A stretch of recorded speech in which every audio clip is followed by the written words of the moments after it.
Incident is once again raising concerns about safety and security at politically related events, including here in Hartford at the state capitol, where lawmakers are conducting business today. That's where we find NBC Connecticut political reporter Mike Savino. Mike, are you seeing any difference there today? Well, Amber and Kevin, the police are always visible here at the Capitol, but you can definitely tell they're on heightened alert today. Of course, they're always trying to strike a balance between security and access because you absolutely want to avoid a tragedy happening here, but those officers are always mindful that this is the people's house. I think it's a very dangerous world. I think the Secret Service seemed to respond well, and it could have been a lot worse, but it's a wake-up call.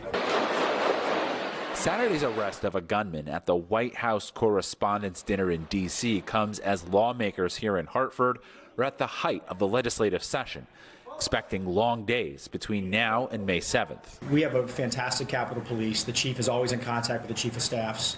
I feel safe. I feel the metal detectors are important. Legislative leaders have full confidence in the Capitol Police.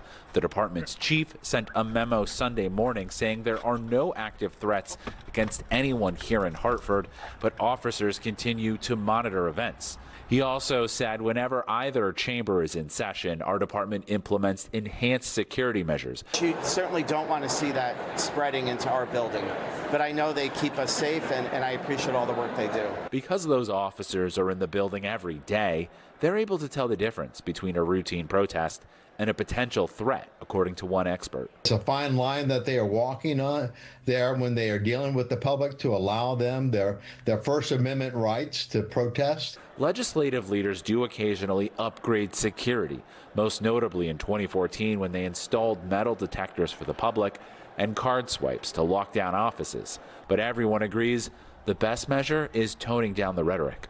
Our country has to stop. We have to, if everything was more like Hartford, I'd be less afraid, actually. It's a sad state, I think, for affairs in this country where you do need to lock down your Capitol buildings.